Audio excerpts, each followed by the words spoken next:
Robin Hood Radio presents Stage Right or Not with Michele Willens. Michele is a longtime journalist and herself is a published playwright of several theatrical works. She's a frequent contributor to the Huffington Post, Daily Beast, and the Atlantic websites. Well, I saw two shows in New York this past week, one on Broadway, one off, and together they featured only 5 actors, and only 4 of those on a stage, by the way. The Broadway production is a revival of a revival of a revival, a drama that for some reason never gets old. The smaller show is about a rather harrowing audition that manages to combine Shakespeare and racism and feel very contemporary. So let's begin with Harold Pinter's Betrayal. Now, I first saw and loved this 3-character piece at the National Theatre in London in 1978. It was frankly rather mind-blowing in that it was minimal yet powerful, and that it told its story in reverse order. Now that conceit may not seem so revolutionary now, but it did then. The show soon after came to New York and starred Blythe Danner, Roy Scheider, and Raul Julia. And in 2000, another production arrived, this time with Juliette Binoche, Liev Schreiber, and John Slattery. Where was I, and why didn't I see that one? In 2013, it returned to Broadway yet again, starring Rachel Weisz, and became the ticket that people would pay a lot of money for, and did. And yet, for whatever reasons, it just did not get the job done. Critics and audiences alike agreed. Well, clearly, Betrayal is a play that directors and actors want to get their hands on. And earlier this year, movie and TV star Tom Hiddleston became the latest to star in a new version. It was a big hit in London and has now landed on Broadway. The director is Jamie Lloyd, and Hiddleston's co-stars are Charlie Cox as his best friend and Zawa Ashton as his wife, who it turns out has been having an affair with that best friend for about 7 years. The play begins, well, at the end, with the former lovers, Jerry and Emma, reuniting briefly. "It's nice sometimes to think back, isn't it?" says Jerry. That, of course, sets up the play, which then moves back to key points over the previous years, ending, well, at the beginning of the affair. The story is simple, and yet a triangle is never simple, which is why the director here has cleverly chosen to have the 3 characters on the stage at all times. After all, these relationships are never really about 2 people. The 3rd character, not directly in the scene, is hovering nearby or slowly moving around what is a spare and revolving set. Basically, it's just a few chairs and an occasional table. Ultimately, Betrayal works or not based on the performers, the chemistry, and this is an excellent cast. Hiddleston is the big draw, and in fact, he's the most commanding as Robert, the cuckolded publisher, who knows more as we move along, backwards that is.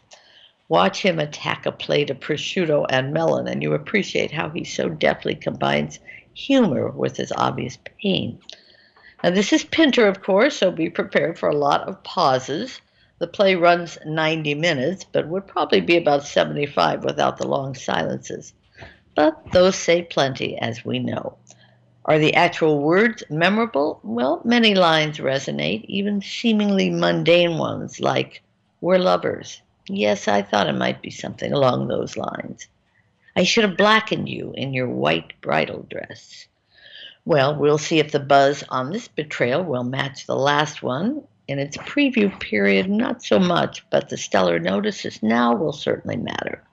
This is a limited run at the Bernard Jacobs Theatre. Meanwhile, way downtown at the Cherry Lane Theatre, an interesting piece called American Moor has just opened. Now, this one is written by and stars Keith Hamilton Cobb, whose work I did not know, but he's a powerful actor and has the stage to himself for 90 minutes.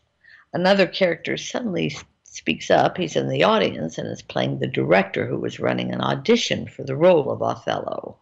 A bit like Chorus Line if you want to go back really far.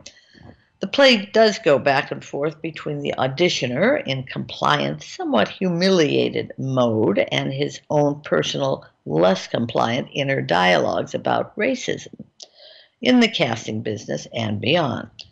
He points to the director, but is he pointing at us as well? Yes, this one joins Fairview, Tony Stone, and some other recent shows which partially blame the largely white ticket buyers for being part of the problem. Much of it is well deserved, of course. The character laments that he'd prefer to play one of Shakespeare's lovers, or fools, or kings. Alas, he's only thought of for the big O, as it is constantly called. There is seething emotion throughout this piece. A little white man is asking me if I have any questions about playing a large black man, he says. I ain't got no questions, but you should. This is a tour de force performance and food for thought, not only about how actors of color still face certain hurdles, it also offers more than you'd think about the power behind the words of the bard. But it does feel too long, one-character shows often do, and might be more powerful at an hour. And it occasionally borders on telling, or in this case lecturing, not showing. Still, American Moor is a unique, worthy piece of performance art. Now, finally, there is always one Broadway opening or closing to mention. This week's news is that the Lehman trilogy will be moving there in the spring. Now, this was a smash and a short run at the Armory in Manhattan, a dazzling production. I'm not exactly sure how they will duplicate it on a standard stage.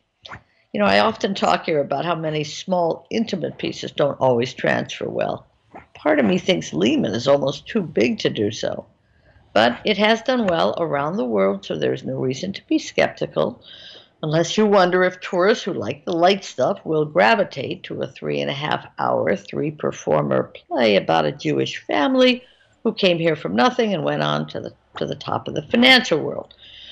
Well, for me, the most potentially exciting news of late is that Paul McCartney has written the music for a theatrical production of It's a Wonderful Life. Well, Elton John did a pretty good job with The Lion King, so there's no reason to think this recording superstar won't as well. I am sure, as always with these shows, it is a ways off, but wouldn't it be nice to have it up by Christmas? If for no other reason than we don't have to watch the movie on TV for the 100th time?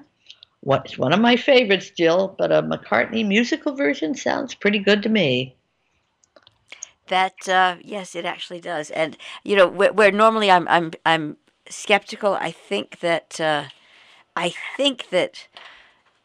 that Lehman will have just a guess, just a feeling, but I think that it might have a certain cachet to it, just Absolutely. because again, money sells.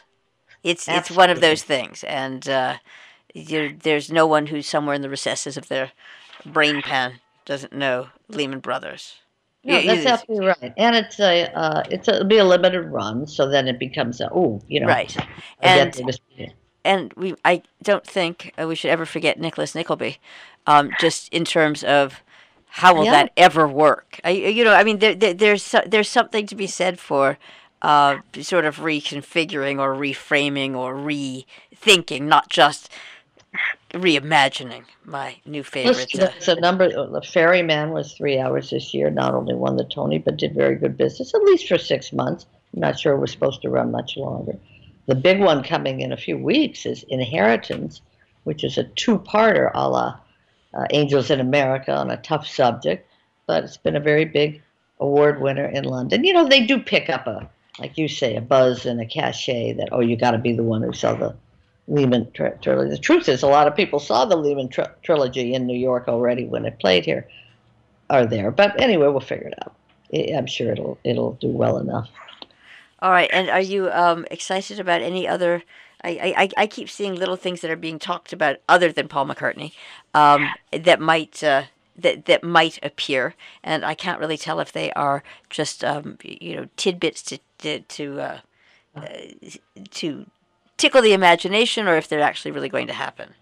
Yeah, well, there's a lot of music coming, as we know. There's Jagged Little Pill. There's Tina Turner. There's at least 3 or 4 of those kind of shows. The big ones, of course, are Inheritance and the LBJ, the new LBJ show.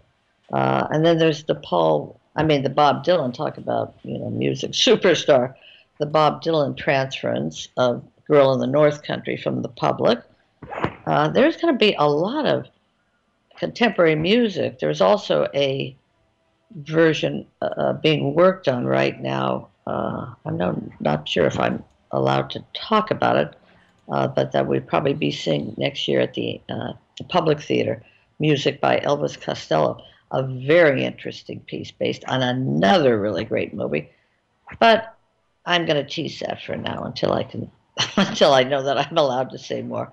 But it's one I'm excited about.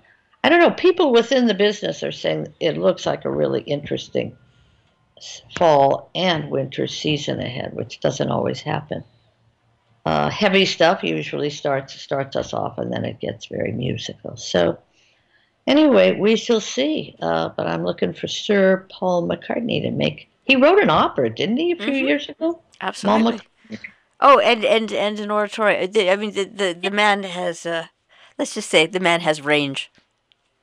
He has range, and he has such a great heart. You know, he was always known as kind of the sweet Beatle, you know, and he still does. He still writes these incredible love songs. They're called love songs, and people sometimes call him a little too syrupy.